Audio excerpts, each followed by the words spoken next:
ଯେଉଁଭଳି ଏକ ଗାଈର ବାଛୁରୀ ହଜାର ହଜାର ଗାଈମାନଙ୍କ ମଧ୍ୟରେ ତାର ମାଆକୁ ଅନୁସରଣ କରେ, ଠିକ୍ ସେହିପରି କର୍ମ ମଧ୍ୟରେ ଜଣେ ମନୁଷ୍ୟ ମଣିଷକୁ ହିଁ ଅନୁସରଣ କରେ। ସୁନାକୁ ଘଷିବା, କାଟିବା, ଗରମ କରିବା ଏବଂ ପିଟିବା ଦ୍ୱାରା ସୁନା ପରୀକ୍ଷା କରାଯାଏ। ଠିକ୍ ସେହିପରି ଭାବରେ ଜଣେ ବ୍ୟକ୍ତି କେତେ ବଳିଦାନ ଦେଇଥାଏ, ତାଙ୍କର ଆଚରଣ କ'ଣ, କେଉଁ ଗୁଣ ଅଛି ଏବଂ ଆଚରଣ କିପରି ହୁଏ, ତାହା ଦ୍ୱାରା ପରୀକ୍ଷା କରାଯାଇଥାଏ। ଭଗବାନ କାଠରେ, ପଥରରେ କିମ୍ବା ମାଟିରେ ବାସ କରନ୍ତି ନାହିଁ, ଭଗବାନ ଭାବନାରେ ହିଁ ବାସ କରନ୍ତି। ସେହି ଘର ଯେଉଁଠାରେ ବ୍ରାହ୍ମଣମାନଙ୍କର ପାଦ ଧୋଇ ନଥାଏ, ଯେଉଁଠାରେ ବୈଦିକ ମନ୍ତ୍ର ଉଚ୍ଚ ସ୍ୱରରେ ଜପ କରାଯାଏ ନାହିଁ ଏବଂ ଯେଉଁ ଘରେ ଭଗବାନ ଏବଂ ପିତୃପୁରୁଷଙ୍କୁ ନୈବେଦ୍ୟ ଦିଆଯାଏ ନାହିଁ, ତାହା ହେଉଛି ଏକ ଶବଦାହ ସ୍ଥାନ। ଧାର୍ମିକତା ଏବଂ ଦୟା ନଥିବା ବ୍ୟକ୍ତିଙ୍କ ଠାରୁ ମୁକ୍ତି ପାଆନ୍ତୁ। ସେହି ଗୁରୁଙ୍କ ଠାରୁ ଦୂରେଇ ରୁହନ୍ତୁ ଯାହାର ଆଧ୍ୟାତ୍ମିକ ଜ୍ଞାନ ନାହିଁ। ଯେଉଁ ପତ୍ନୀଙ୍କ ମୁହଁରେ ସର୍ବଦା ଘୃଣା ଥାଏ, ସେହି ପତ୍ନୀଙ୍କ ଠାରୁ ମୁକ୍ତି ପାଆନ୍ତୁ। ସେହି ସମ୍ପର୍କୀୟଙ୍କ ଠାରୁ ଦୂରେଇ ରୁହନ୍ତୁ ଯାହାର ପ୍ରେମ ନାହିଁ।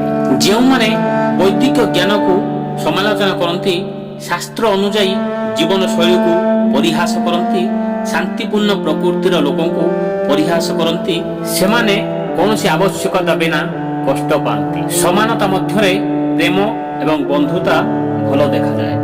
କେବଳ ଯିଏ ରାଜାଙ୍କ ପାଇଁ କାମ କରେ ତାକୁ ହିଁ ସମ୍ମାନ ମିଳିଥାଏ। ବୃତ୍ତି ମଧ୍ୟରେ ବାଣିଜ୍ୟ ସର୍ବୋତ୍ତମ ଏବଂ ଭଲ ଗୁଣ ଥିବା ମହିଳା ନିଜ ଘରେ ସୁରକ୍ଷିତ ରହିଥାନ୍ତି। ଯେପରି ମାଛମାନେ ସେମାନଙ୍କର ଶିଶୁମାନଙ୍କୁ ଦୃଷ୍ଟିରେ ପୋଷଣ କରନ୍ତି, କଇଁଚମାନେ ଧ୍ୟାନ ଦେଇ ଏବଂ ପକ୍ଷୀମାନେ ସ୍ପର୍ଶ ଦ୍ୱାରା ପୋଷଣ କରନ୍ତି, ସେହିଭଳି ସୁପୁରୁଷମାନଙ୍କ ଦ୍ୱାରା ମଣିଷମାନଙ୍କୁ ପୋଷଣ କରେ। ଯେତେବେଳେ ତୁମର ଶରୀର ସୁସ୍ଥ ଏବଂ ତୁମର ନିୟନ୍ତ୍ରଣରେ, ସେତେବେଳେ ଆତ୍ମାର ହୃଦୟଙ୍ଗମ ପାଇଁ ସମାଧାନ ନିଆଯିବା ଉଚିତ, କାରଣ ମୃତ୍ୟୁ ପରେ କେହି କିଛି କରିପାରିବେ ନାହିଁ। ଜ୍ଞାନ ଆହରଣ ଏକ ଲଟା ପରି, ଯାହା ପ୍ରତ୍ୟେକ ଋତୁରେ ଯେପରି ଅମୃତ ଭଣ୍ଡାର ହୋଇଥାଏ, ସେହିପରି ବିଦେଶରେ ଜଣେ ମାତା ବା ରକ୍ଷକ ଭଳି ହୋଇଥାଏ। ଜ୍ଞାନ ଏକ ଲୁକାୟିତ ଧନ କୁହାଯାଏ। ଶହ ଶହ ଅଜ୍ଞାନୀ ପୁଅ ଅପେକ୍ଷା ଜଣେ ଜ୍ଞାନୀ ପୁଅ ଭଲ, କାରଣ କେବଳ ଗୋଟାଏ ଚନ୍ଦ୍ର ରାତିର ଅନ୍ଧକାରକୁ ଦୂର କରିଦିଏ, ଯାହା ଅସଂଖ୍ୟ ତାରା ଏହା କରିପାରନ୍ତି ନାହିଁ। ଜନ୍ମ ସମୟରେ ମୃତ୍ୟୁ ଶିଶୁଟି ଏକ ମୂର୍ଖ ଦୀର୍ଘଜୀବୀ ସନ୍ତାନ ଅପେକ୍ଷା ଭଲ। ପ୍ରଥମ ସନ୍ତାନ କିଛି କ୍ଷଣ ପାଇଁ ଦୁଃଖ ଦିଏ, ଦ୍ୱିତୀୟ ସନ୍ତାନ ସାରା ଜୀବନ ପାଇଁ ଦୁଃଖର ନିଆଁରେ ପିତାମାତାଙ୍କୁ ଜାଳି ଦିଏ।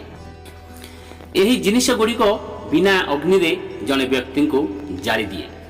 ଅସୁରକ୍ଷିତ ସ୍ଥାନ, ଏକ ନିମ୍ନ ଜାତିର ବ୍ୟକ୍ତିଙ୍କ ସହିତ କାମ କରିବା, ଅସ୍ୱାସ୍ଥ୍ୟକର ଖାଦ୍ୟ, କ୍ରୋଧିତ ପତ୍ନୀ, ମୂର୍ଖ ପୁଅ ଏବଂ ବିଧବା ଝିଅ।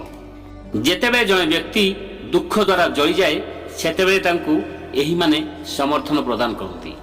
ପୁଅ ଏବଂ ଝିଅ, ପତ୍ନୀ ଭଗବାନଙ୍କର ଭକ୍ତ। ସେହି ପତ୍ନୀ ଜଣେ ଭଲ ପତ୍ନୀ, ଯିଏ ସ୍ୱଚ୍ଛ, ଜ୍ଞାନବାନ, ନିର୍ମଳ, ସ୍ୱାମୀଙ୍କ ମନକୁ ସନ୍ତୁଷ୍ଟ କରେ ଏବଂ ସତ୍ୟବାଦୀ।